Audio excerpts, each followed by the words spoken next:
In this video, I'm going to show you how you can customize your Kadence theme website in WordPress. So right here in the plugins, you can see I have the Kadence blocks and the Kadence blocks pro plugin activated along with the Kadence themes pro plugin. And if I go to the themes option, you can see I have this Kadence theme activated. I have already created these two videos where I showed you how you can create your custom header using the Kadence theme, and I also showed you how you can create a custom footer using the Kadence theme.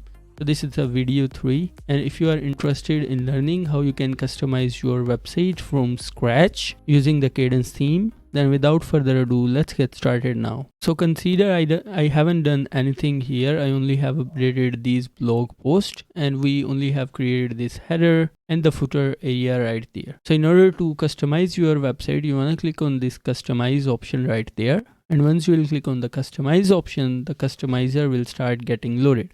And once it will get loaded, this is how it will look. So here you will see the colors and fonts option, and if you will click on colors and font, this is how it will appear. If you will click on colors, the first thing that you will notice is this color palette option right there. So before you actually start creating your website, you need to actually come here and define your color palette. So if I click on this palette 2, you will notice that the color will change here, and if I click on this palette 3, you can notice that the colors are changing.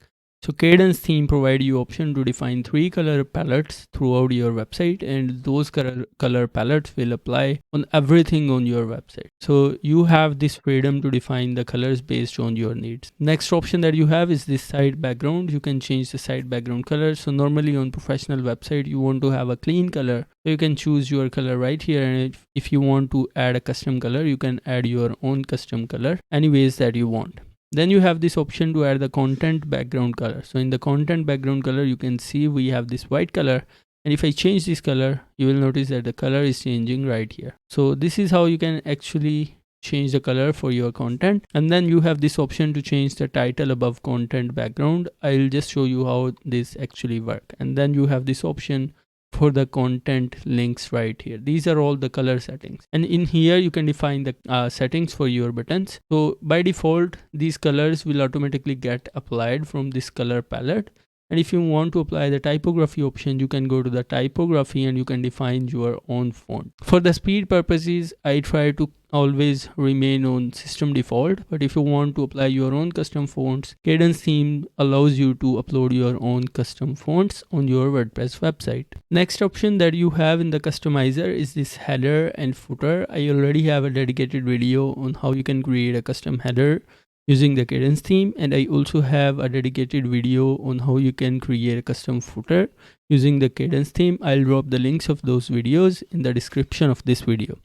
Next up, we have some general settings. So if you will click on this general setting, the first option that you have is this layout option. So under the layout option, you can define the maximum width of your content. So by default, you have this 1290 pixels. If you want to increase the width, you can actually add your own width here. Or if you want to keep the default width, you can keep the default width here. Then you have some additional options related to this spacing and everything. Next up, we have the sidebar option, and this sidebar option is actually for the sidebar width and the widget spacing inside of the sidebar. So you can define a percentage. So for example, if you want to have 25% of the sidebar width, you can define a sidebar width here. We'll look into the sidebar once we'll start customizing these blog posts right here. Next up, you have the option to customize the images. You can define the border radius here. By default, you will not have any kind of border radius applied to your images. Next up, you can enable the scroll to top option. So if I scroll down, you can see we don't have a scroll to top option. If I enable this option, you will notice we'll have a tiny scroll to top option right there. You can see here it is showing. You have the option to define what kind of chevron or icon you want to display, and then you can define the alignment of your scroll to top icon. And then you can also design all of these options. So for example, you want to have a filled icon, you can choose this filled option right here, and here you can define the background color and the color. So let's just apply a different background color. Let's just give it a blue color and give it a white color on the normal, and then on the hover, give it a red color and the white color for the icon. And then in here, you can define the border radius. If you want to make it circular, you can give it a 40 pixels of the border radius, and now you can see this is circular right here.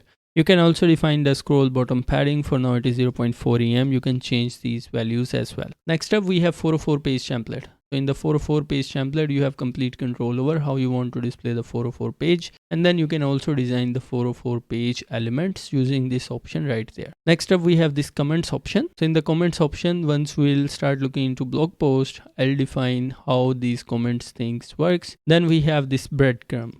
So if I open one of these blog posts, here you can see the categories. These are actually the breadcrumbs. So if I open on breadcrumb settings, here we have the breadcrumb engine. So by default it will remain on default, but if you will activate any of these SEO plugins that are compatible with Kadence themes, at least for now, these breadcrumbs will be replaced with these plugins default settings. So for now it is on default. We'll keep them on default. And if you will enable use icon for the home, it will use the home icon of home for the home option.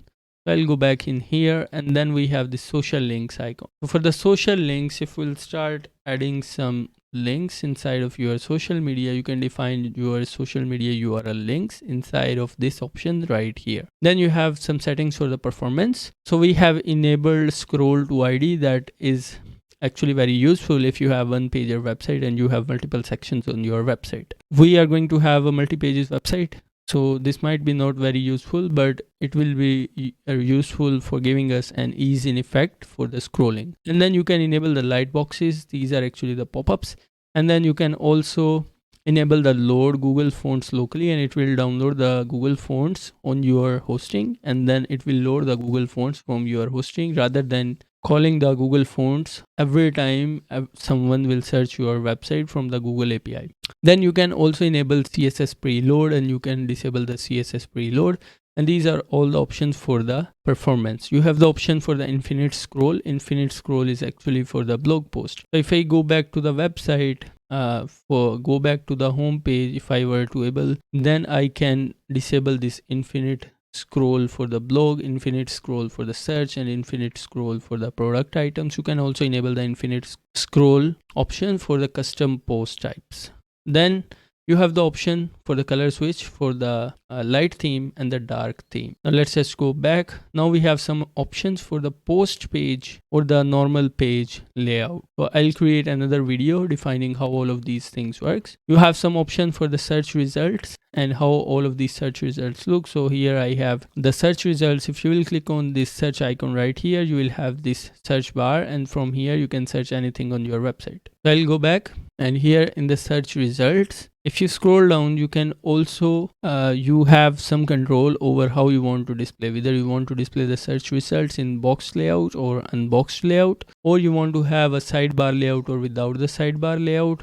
There you have the complete control over how you want to display your search results. You can enable or disable these options from here. If you will check mark this option, the featured image will get removed from the search results. All right, let's just go back. Next up, we have the option for the site identity. Under the site identity, you can apply your own favicon for your website. So you will have to upload your favicon, and then you can choose your favicon, and then once you will click select, it will select that icon as the favicon of your website. Next up, we have some general settings for the menu that are not very important, some general settings for the widgets that are not very important, some settings for the home page. For now, the home page is set it up as your latest post. In the upcoming videos where we will create a custom home page using the Kadence theme, I'll show you how you can change this option to a static page, and then we'll set the page name to the home, and then our home page will be appearing as the front page of our website.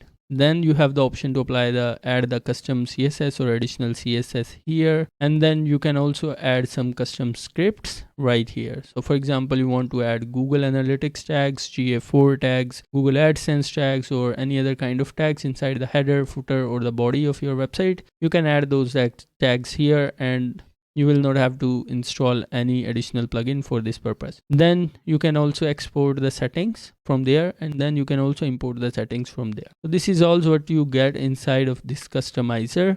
I hope you find this video useful. If you find this video useful, be sure to hit the subscribe button, and also make sure to like this video. If you have any questions, drop them in the comment sections. I'll try to get back to you as soon as I can.